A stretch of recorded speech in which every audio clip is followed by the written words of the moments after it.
In one of the Sherlock Holmes detective stories, the great man solves a case by noting something that didn't happen. A dog didn't bark, and of course, there must have been a reason for that. And so, Canadians who are entering the later stages of their federal election might equally be excused for asking the question, what stopped the Donald Trump dog from barking recently?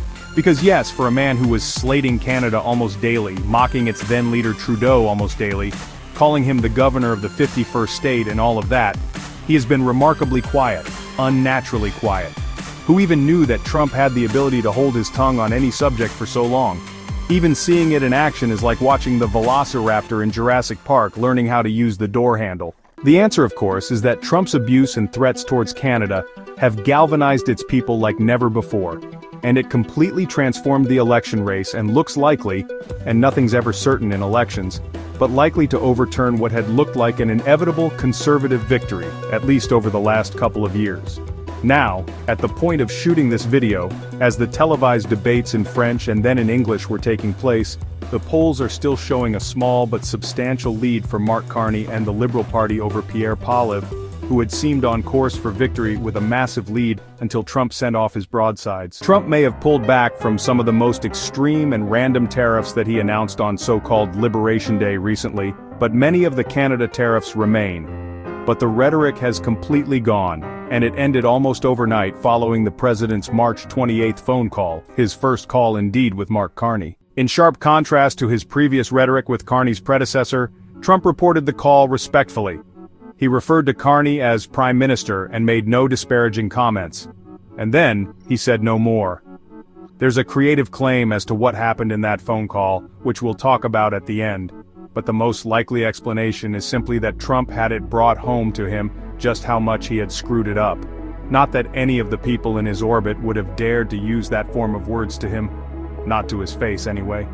But the impact of his approach has been so overwhelming, the evidence for the damage so clearly to be seen in the polls to the conservative cause, and the way that Canadians were responding to his tariffs so united, he realized that he had inadvertently cost his political soulmate Pierre Poilièvre the election, and that the only way to possibly retrieve the situation in time was to be respectful to the Liberals, hopefully damning them by association. Declare a degree of distaste for Poilièvre to try and help him distance himself from him with the electorate, and then shut his mouth for the rest of the campaign. In other words, to do something that is totally alien to his nature. To try not being the center of the story. To do that, knowing that him saying something loses support that he wants to gain. It doesn't gain it. Something that requires a degree of emotional maturity that we had seen little evidence for before. Don Brad, writing in the Calgary Herald over a week ago, reported the surge of hopeful thinking in Poilièvre camp. They were telling him that their campaigners on the doorsteps were seeing a change now that Trump had been quiet for a while. The rationale of the polling has been that if the election is about Trump, then Mark Carney benefits, as he is widely held to be the best place to deal with Trump, and to have the economic experience to handle the shocks to the system that Trump will bring about. But if Donald Trump fades into the background and the campaign becomes about the economy generally, and rather than the change candidate from Trudeau, Carney becomes the continuity candidate for the Liberals, then that plays better for Poilièvre. Of course, political campaigns worldwide routinely claim all sorts of optimistic things about what they're hearing on the doorsteps. Sometimes they're telling the truth, and sometimes they're just trying to generate the impression of momentum because that alone can affect a race. Now, so far the suggestion is not showing up in the polling, which shows Carney still sitting firmly on his lead. That lead is more to do with the squeezing of a vote for the other parties to consolidate around the Liberals than it is any kind of big switch-up of votes away from conservatives. But the outcome remains pretty solid regardless. Trump's silence, however, has started to be noticed back in the USA. Earlier this week, Trump's press secretary Caroline Leavitt was asked if it meant that he had changed his position on Canada. This silence, he stopped talking about Canada becoming the 51st state, at least publicly. I'm wondering if that's on purpose and why. I would reject the president's position on Canada has shifted.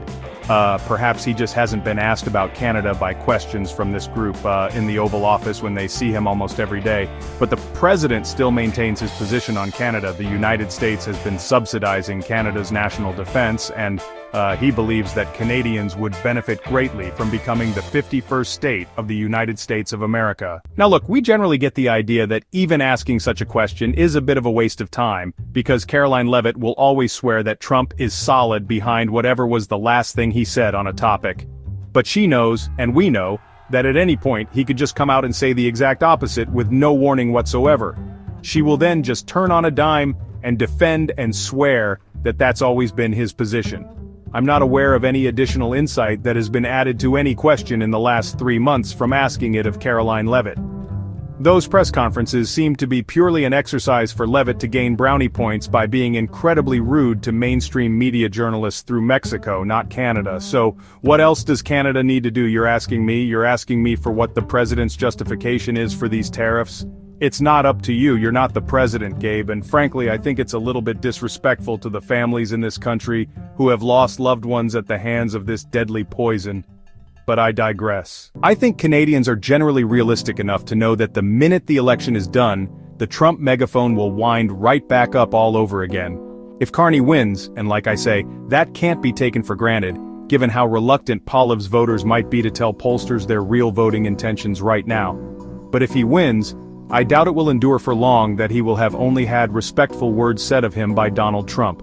The question will be whether Trump's short-term realization screwed up will translate into any kind of understanding that if he was really serious about wanting to benefit from Canada, he went about it in the way most calculated to achieve the opposite result.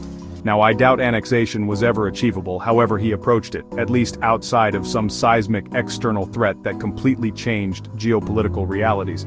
But in any case, it certainly isn't now and never will be, so long as he's the guy who's actually doing the asking. So does he absorb that and change his strategy, decide what sort of relationship he can recover from the mess, and go about creating the circumstances for it? Or is he, as some suggest, totally incapable of learning from information so that he will just keep plugging away, more tariffs, more economic pain? Surely if he can pile it on a bit thicker and a bit thicker, eventually those crazy Canucks will start to see things his way. I said I would mention the more creative takes on this, and it's worth doing because it's creative. It's not wholly crazy. Some have been saying that the sell-off of US Treasuries that stood out in the days after Trump's Liberation Day, and which pushed him into hitting the pause button, that sell-off was led by Canada. And indeed, we were told Canada had liaised with Europeans and Japan. Japan, of course, is the biggest owner of US Treasuries, and is indeed believed to have been where some, if not most, of the sell-off actually took place. And this, we're told, was Carney showing his strategic mettle. Now, at the time of shooting this video, there seems to be no evidence for that story, and it seems unlikely, and certainly unlikely, that it was included in the substance of the phone conversation between Carney and Trump, because that took place before the major tariff craziness even began. That doesn't take away, of course, from the fact that yes, Canada and Japan and many European countries do indeed hold an awful lot of American debt. And while Trump is always one to maximize the use of his leverage against other people, well, that's a solid piece of leverage that the world holds over him. Right now, it's not using it. The latest auction of US Treasuries went just fine. But it's there. It's ready. And the more Trump recognizes that, the more likely it might be that he will privately feel the need to moderate the craziness as it impacts the parts of the world currently propping his country up. One of which, unfortunately for him, of course, is China. Now, I'm not saying I think it's likely, but let's at least take comfort from the reality that nothing goes only one way. Canadians and Europeans will get their moments to push back against the bully. Good luck to all Canadians, of whichever political persuasion you are, in the forthcoming election. May it stand as yet another proud advertisement of the qualities north of the border that are currently, shall we say, somewhat under attack or under question further south.